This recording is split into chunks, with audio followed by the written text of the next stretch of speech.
Happy Saturday, guys. Welcome to the MF Show for Saturday, October 30th. A little late getting out Saturday's plays, but hopefully enough people see this. I think I've got a good grasp on Saturday's slate. Some good plays. Let's dive right into college football first. I absolutely love Hawaii. Plus the 5.5, plus 180. I think Hawaii goes into Utah State, wins by 2 touchdowns, something like that on the road. 42-28, 35-21, somewhere in that range. I don't think Utah State's that good. I really like their coach, Blake Anderson, as a guy. He's been through a lot in life. He's he's a persevere kind of guy. Seems like a guy a lot of people like. But this team is like a series of fortunate circumstances, just walking backwards into a lot of wins. Maybe it's because that guy's a good guy, I don't know, but I think the buck stops here. Hawaii has almost been the other way, where it's like, they honestly, like, play for play, they play well enough to win at Nevada, but when you go, like, -5 on the turnover differential, not really going to win any games against anyone. I think Hawaii's going to have an advantage. Their defensive line versus Utah State's offensive line, I think they have good enough secondary to stick with the Deontay Thompson kid who, with his elite quickness, could be like an NFL talent. I think he gets a lot of wins for him. Todd Graham's recruited some really good people onto that defense. He has them playing good defense. That's his thing. I think he'll be able to scheme up enough to control that kid to limit his big plays. And then they're going to be able to run the ball. Utah State gives up a lot of plays, a lot of yards running. We might get Chevin Cordero back. With him back, I mean, this is easy breezy, beautiful cover girl. Even without him, I don't mind. I mean, the freshman quarterback's got to learn on the fly, but this is going to be about the easiest job ever. It's turn around, hand the ball off, hit open guys down the field. Just as Utah State has super explosive player, so does Hawaii and Day Hunter to keep up with him, to match him. I think Hawaii's going to put up a lot of points in this game. Watched a bunch of their interviews. They're really harping on taking care of the ball. Every game for them is a playoff game right now to make a bowl. So they got to play hard. I think they come out and I think they stomp Utah State. It's like a regression game all over the place. Yes, they're both like zero. I think they both have like just a straight 0 turnover differential on the year, actually both teams. But it's like when you watch the play, it's like Utah State's falling backwards in the wins. Hawaii's giving them away. At some point, Hawaii's like, these kids have like I think they beat Houston in a bowl last year. These kids are used to winning now. They're going to turn it around. Chevin Cordero's a good leader. I like going on his Instagram, seeing he's getting some sponsorships. Hawaii Credit Bank or something. I like that. If anybody watching this is in Hawaii, you should use that. Use his referral code or something. And thank him when Hawaii wins outright. Plus 180 tomorrow. I like Kansas plus 29.5. Hopefully it'll go back up over 30. Not that it matters too much. I don't think 30 is a key number. Why do I care? I'm not sure. Where are we getting Oklahoma State by 30 points in this game? Oklahoma State can't beat anybody by 30 points. What's their biggest win on the season? I want to say it's probably like 10. Just the style of ball they play. They're going to run it a lot, like little draws with the quarterback and stuff to gain a couple of yards, or like scrambles. I don't know what it is. I mean, he's just not great on passing it downfield. They beat Missouri State by 7. Their biggest win is 11 on the year to Kansas State. Yeah, I'm not buying it. Kansas played Oklahoma close last week with the Caleb Williams kid at quarterback, not the cancer kid. I don't mean that like he looks like he has it. I mean he is one to a team. Spencer Rattler. If they beat if they were right there with the Caleb Williams version of Oklahoma, I think Kansas can definitely hang with Oklahoma State. So Kansas plus 29.5. Their defense looks like it was playing pretty well in that game. Lance Leopold is a good coach. He's going to, I don't know whether you can really turn that Kansas program around, but he's got them playing hard. He's got them coached pretty well. Like fundamentally sound coach. They know where they're supposed to be, stuff like that. That's worth enough in this matchup. They're not going to, I don't see any world where they will lose by more than 4 touchdowns. We go with Kansas plus the 29.5. I like Wyoming plus 3. over San Jose State. If you're hanging around, you know we're not big fans of San Jose State, especially this season. But one thing we have been underestimating with them is this Nick Nash kid. I kind of like him. The new quarterback for them, it's not Starkel anymore. It's now Nash, like a mobile kid who got a pretty good arm, but needs to work on accuracy, all stuff like that, obviously gain experience. I think he's a freshman. But his biggest asset is extending plays, his legs. Really showed that against a good defensive line for UNLV. He's a sophomore, okay, but still inexperienced. Really showed that against a good offensive line for defensive line for UNLV. And I think that's where he's going to run into a wall in this matchup. Wyoming's good at containing quarterbacks on the run. Not going to be able to result to that. I think Nick Nash is going to have a little bit of a rough day. I do like him. They may still be able to pull it out. We're going to take the 3 points. But this Wyoming team, it's a team with a good defense. That'll keep them in it enough alone. San Jose State isn't blowing the doors off of anybody. So maybe just don't turn the ball over 3+ times a game like you have been, and you can win outright, Wyoming. But I think no matter what, they keep it close. 2 good defenses. Defense on the road. I think they have like almost very similar quarterbacks, but they're like the better version. I think they have like, or maybe not the better version, more experienced version. There's the more experienced team, and we're getting 3. We will take the 3. Sprinkles. I want to sprinkle Michigan and sprinkle Oregon State. Michigan over Michigan State, classic game. I don't think Michigan State is that good. We faded them a few times this season to no success. But Michigan, I did not expect them to kick the crap out of Northwestern last week. They're getting a little bit of a freight train vibe on offense, like enough skill players that can blow the doors off of things. Kind of big plays that they've been looking for in recent years. I don't like, rotating quarterback situation, anything like that. And I do like Michigan State's. I like Mel Tucker, and he's a good coach. But this feels like a Michigan by like a touchdown or something win. I don't know. Do I want it? Yeah, I do want a little Michigan. Sprinkle. I'm going to sprinkle Oregon State, too. Maybe make Oregon State a full play, if you like. I think they're a lot better than Cal. You just saw last week. I mean, it was a huge situational spot win for them over Utah, but for them to kind of take control of the game, put the latchings on the door, everything, I thought that was pretty experienced. We've been calling them as, like, program building right now. So when you see them putting in the blocks on the ladder on the way up, we kind of have to continue to roll with the thesis. Cal doesn't have a ton on offense. I don't think they can keep up with the big playability. Oregon State don't think they can keep up with the offense in general. Even if it is a little tougher against the front seven, I think they'll just swing some of the runs out wide, get the play action going, and get some deep shots downfield. Easy enough. They'll be able to put up enough points to win. Take them minus 120 on the money line. It was like 1 or something. What's the point? Let's move on. UFC 267 starts early in the morning. I got to get this out like right away. I think Volkov is about as, locky as lock. I don't like nobody likes using that word that has any common sense. But I don't see Volkov losing. I don't see any ways for Tybura to win other than him magically learning magic. Like, literally, he's got to learn some Harry Potter shit in there, get his little wand and ba-ba-ba-ba-boom. Those body lock takedowns, I don't think are going to work on Volkov's huge base, even if he does get down. Like, I don't know, Blades is supposed to be as good as it gets, like, on top and stuff, and he managed to eventually get up. Yeah, we don't have 5 rounds to do it, but I think with that experience, how much bigger he's getting, how much he's been drilling this, better and better and better. Why wouldn't we expect him to continue to get better? And how in the big cage is Tybura even going to get in that close, like, ever at all?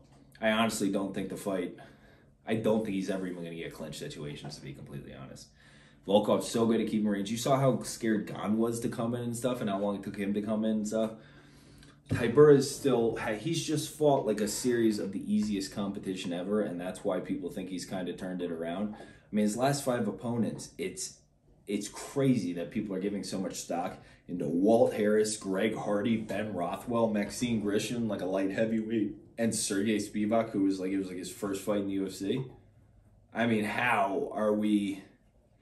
I guess knocked out by I don't know. Got knocked out by Sakai. Got knocked out by Shaquille Abdul-Rahimov. Obviously, whoever gets knocked out by Derek Lewis, but I'm just not sure. I haven't seen him beat anybody impressive. Volkov's still on the way up. I think Volkov's like that guy that's like, 7 or something, like right outside the top 5. That's like, you beat me, you're like in that, like, it's only you and a couple other guys for the title picture. That ain't Marcin Tybura. On the feet, just how is he even going to get past the punches and kicks? How is he going to do it? They're going to hurt too much. This guy with like the goofy little base, he's so much smaller. Nope. I really don't see any, because I don't think he's going to get him to the down, so he's just going to body lock him and clinch him for 15 minutes, and I can't even see it, man. I don't think he's going to get in that close.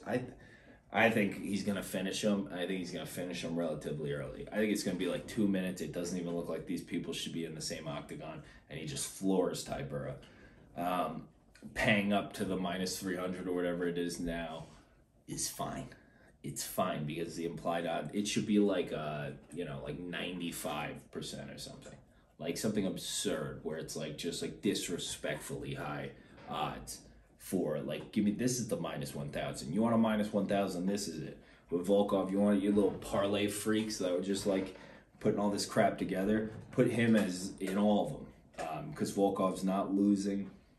And I think this Yaozong, I got to put on a little tinfoil hat here for this one, but I like Yaozong. Been off for a few years. If you look at his Instagram, the dude's been working out, definitely been getting more athletic, strength training, all that kind of stuff. Bouncing between like Shanghai, it looks like some campish stuff, at least at Jackson Wink. But he's getting a lot bigger. If you look at the size difference between these two guys, massive. Petrosky's a grappler that showed a little bit better gas tank the last time out, but still has some problems. I don't think it's going to be zero resistance on takedowns. Maybe he does eventually get the takedowns, but I don't think it's going to be zero resistance, and he's eventually going to get tired. I think he's a little bit sloppy to begin with. I know he hangs with top jiu-jitsu guys, but I think he's a little sloppy when he's doing it. I could see him getting choked out or something like that, finished with punches. I think Yaozong is going to win inside the distance. You have to wonder, like, why on that card? Like, Petrosky lost in, like, he won one of his fights against, like, I think, who was it? Who did Petrosky beat? Beat somebody not that good in the first fight. Second fight loses to Brian Battle, the eventual winner, but, like, it's just like, dude, you gassed in, like, a round and a half and then fell apart. Why would they feed him the Gilmore guy who, like, wasn't even close to anything resembling UFC level? Why would they feed him that guy and then let him, like, be in the UFC because he's really cool? I mean, I think he's 30 already. Like, why? I think it's because he looks like a big, crazy American guy. Like, if you're like, oh, crazy American guy from the woods, whatever, fucking, he's 30. He's like a year younger than me. I mean, what are we gonna? We're trying to build this guy up. I think more likely he's like decent looking guy, jacked out of his mind, super American looking. Now they're gonna feed him on an Abu Dhabi card to a Chinese guy who's gonna fucking finish him, and it's just gonna be, it's like a present for the Chinese fans, something like that, just for them to get excited. A little feather because the Chinese people have been taking so many L's. Get them a little momentum going for what's her face's fight next week. Weili Zhang fights next week against Rose. I like Yaozong a lot. I wanted to be able to get behind a few others. Like if Gamzatov maybe flips to a dog, I can see taking him against Oezdemir. I see people saying Oezdemir pressure is going to wear out. I've never been impressed by that Oezdemir guy. I thought he fought a pretty close fight against the Modestas Bukauskas. You fight close against Modestas Bukauskas, you know when I want money anywhere near. Shamil's been off for like 2 years. This Gamzatov apparently can't really implement a wrestling game, is maybe a little bit more of a technical striker versus a little more brawly from Oezdemir, a little more power from Oezdemir. He's a daggy. If I get a daggy at a near 500 a dog price versus some guy who calls himself Lord Michael, I will take that. I think it would be Zubaira Tukhugov or nothing. I don't want to play him out like -170, but over Ricardo Ramos. See a lot of people. Ramos, like Sandhagen, is a sexy underdog. I can't do it. He looks to me like he like shit. He kind of looks like he shits his pants before the fight to me. Not necessarily sure. I don't like. It's like you can't like as a guy that sits on your couch. I've never taken a fighting class in my life. I didn't even take Taekwondo as a kid. My little brothers did, and they're like my dad got remarried, so they're half. They're my half brother. They're my brothers, but like technically, whatever you want to call it, the definition is half. Not Chinese at all. Both of them took Taekwondo, ended up going to like world championship type things.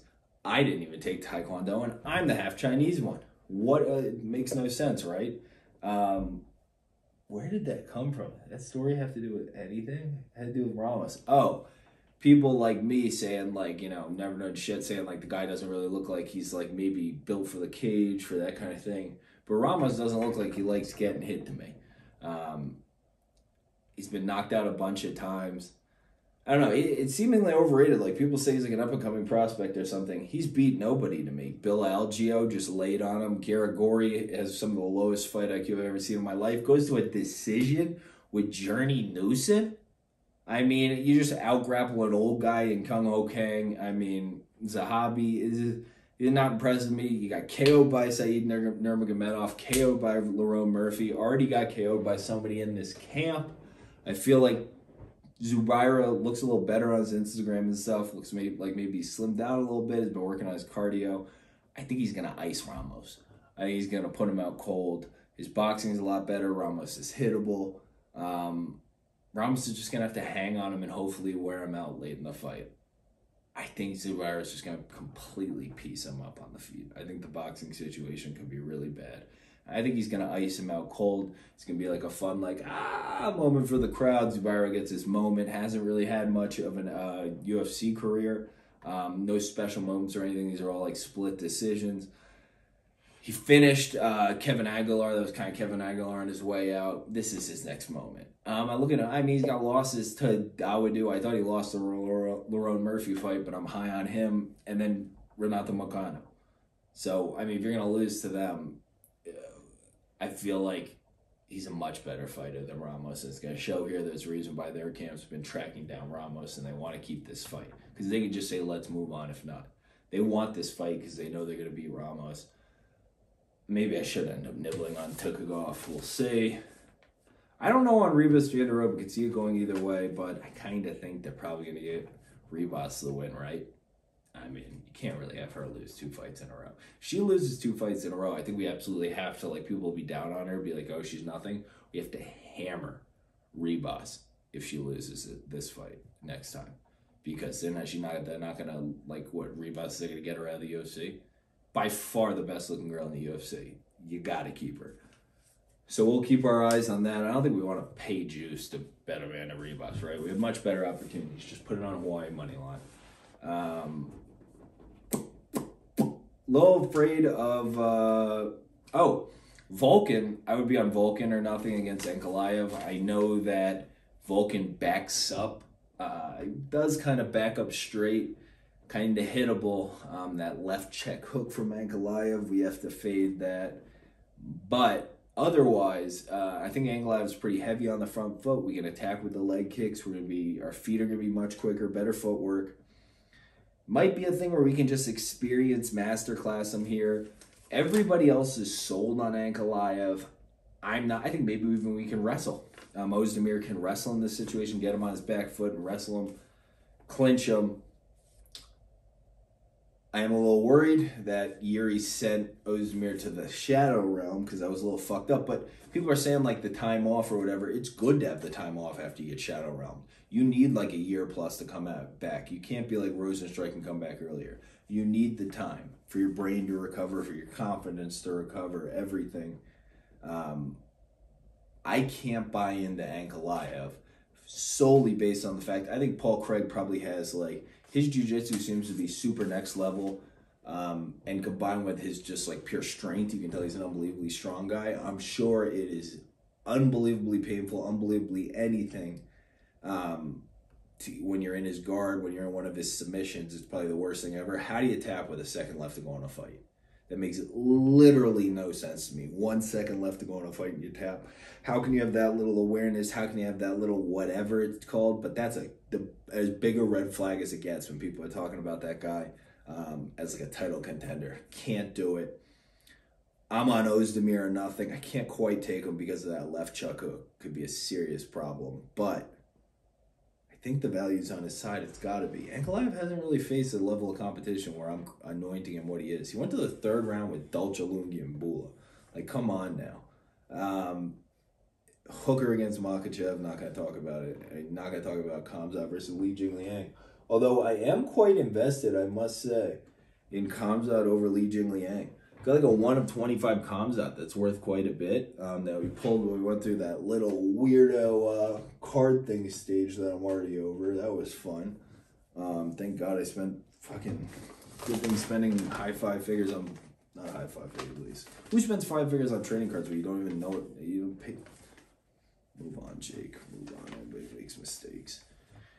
Sandhagen, I'm not going to talk about Dan Hooker. I love him. We're just going to be rooting for Gamzatov, I guess. Although, spicy face-offs. You get a chance to check out the face-offs between the Leech and Gamzatov. I like that. That's going to be fiery. I liked, like, Li Jingliang doing this whole thing swinging hard, like, ah! I'm almost rooting for him. Who cares about the card? Let's root Asian. Let's root for him. Li Jingliang, the Leech, baby! Corey Sandhagen versus Peter Yan. I think this is like arguably the worst matchup for Peter Yan, and I still don't want to take Sandhagen. Like, as it takes him time to get going and stuff, and he's shelled up and stuff, especially early, he's getting his read on everything. Sandhagen is just can pip. I think the flying knees, so many other things, like just getting off volume of strikes early. If he can put him out, you know, I think he's going to land, like, the cleanest shots. I feel like that's what you need to do to Peter Yan. Like, he's such a tough guy. I don't think you're going to sub him. I don't think you're going to, like, beat him in a decision over, like, 5 rounds. I think you need to knock him the fuck out. And I think Sandhagen has the tools to do that. My problem with it is twofold. One, why couldn't he beat Dillashaw? Because he had him super injured early. He had the huge cut. You just keep picking at that cut. He had the torn ACLs on Dillashaw, and it's like you can't finish him. You couldn't put him out. You just put out 2 of the chinniest guys ever in Moraes and Frankie Edgar. So it's like I'd like to see you be able to put Dillashaw out there. How do you not win a decision? Why did the volume slow down? Like I felt like he was really, really getting off.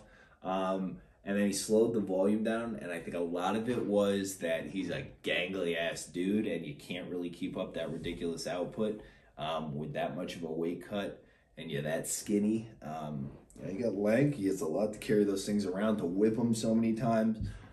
I don't think he can keep up the output that everybody's talking about he's going to use to beat Yan with. I don't think he can keep up that output for that long. Yeah. I don't know. That and the fact that, you know, he reads he recites Art of War quotes to himself while Peter Yan's like really living that life and is in like the Thai jungle. So that would be like he's in his Lexus listening to audiobooks about the life that Peter Yan lives. Huge problem with that. If I'm going to invest any serious money in Sandhagen, if you feel like taking a flyer, fun on you. I think it would make it super interesting. I could see the UFC wanting to set that up where it's like Sandhagen beats Yan. Yan owns Aljamain's soul, but Aljamain beat Corey. So now you have this little thing where those 3 are like in this weird little round robin-y thing. Creates some like, I don't know, some type of rivalry kind of thing going on. An interesting storyline. And then Glover versus Yan. I thought I was going to be on Glover. I want to be on Glover. I still might sprinkle some Glover, but I can't consciously recommend it just because of the jab.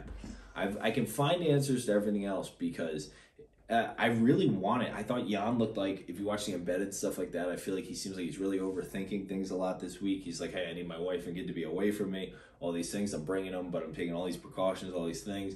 And talking about how you need to be so mentally focused over and over and over again, almost like he's spending too much time on it. Oh, I'm sorry, it's late. And he's just been like, it just seems like he's thinking. Combined with that, if you watch his fights against wrestlers in the past, I think his takedown defense is overrated. And if you watch fights with wrestlers in the past, it really limits his arsenal. He's a lot more dynamic on the feet. So, like, setting up those big left body kicks he has and stuff, can't use that against wrestlers in case they catch it. And he doesn't want to be on his back because he cannot get up. If he gets on his back in this fight, he's fucked. But he's very very smart about the way what he transitions to. So he just sticks with his jab, go with the jab in the right, and then stick to leg kicks. Now the leg kicks, I think there's openings for Glover if he's fast enough, because he's actually, his inside boxing and stuff is better. If he can close the distance, somehow get around the jab. We have to figure out a way around the jab, and I haven't really been able to figure out, because if Jan's just smart and sticks the jab like even right where he'd be when he goes in for a takedown and stuff, there's gonna be such a problem. Like, just stick the jab in Glover's chest the whole fight, and like, what is Glover gonna do? I haven't figured out a way around that. But like with the leg kicks and stuff, I mean, if we just step in, eat it, and then just go with a hard left hook when he goes for like that leg kick on the front leg, I can see, I mean, he might be able to drop Jan. Glover hits like a fucking freight train too. And then obviously if he gets on top, I really don't see. So I think there's like more routes to victory almost for Glover. Yeah, I mean, the knockout too, the sub and that. But I was thinking it would be hard for Glover to probably win it. I mean, Jan to win a decision, but I'm not sure it will be so hard. If he just works behind that jab, everything. I would never take Jan at this price, but it's just hard for me to like truly recommend Glover. Although I want to. Man, I do want to, but I just can't. I'm going to probably sprinkle some Glover. But definitely Hawaii. Hawaii is my favorite play of the weekend. I just think this team's waiting to burst out of a cannon. Like, that's what they are. They're going to come in. I think they're going to trounce Utah State. Absolutely trounce an overrated Utah State team. Kansas, Wyoming, Michigan, Oregon State. Put Volkov in, whatever you want. I think he's like the safest play of, you know, the last few weeks. Like, there's just no fucking way Marcin Tybura. He's literally, unless he's like friends with the Invisible Man and it's like 2v1 and you just see Volkov, like, I don't know. And Yaozong. Hope everybody has an absolutely, oh, I was thinking about it too. If you want to take UVA, by the way, I'm chill with that too. UVA tomorrow in Bronco going back to BYU. I'm chill with that too. Chill with Colorado State if you want to fade Boise State. I'm absolutely chill with both of those. And I wouldn't forget, if you're going to look at the North Carolina Notre Dame game, I think North Carolina is going to be a sexy pick tomorrow. Don't forget they lost to, didn't they lose to like Virginia Tech, dude? I'm pretty sure North Carolina lost to Virginia Tech. You cannot take them against Notre Dame if they lost to Virginia Tech. I think that's Notre Dame or nothing. They're at least going to win the game outright. Because you just can't be losing to Virginia Tech this season. That's a big flag for me. They did lose to Virginia Tech in the first game of the season. Oh my God, Virginia Tech, Georgia Tech, Florida State. Yeah. Yeah, I think you want to be on Notre Dame or nothing. Hope everybody has a wunderbar Saturday.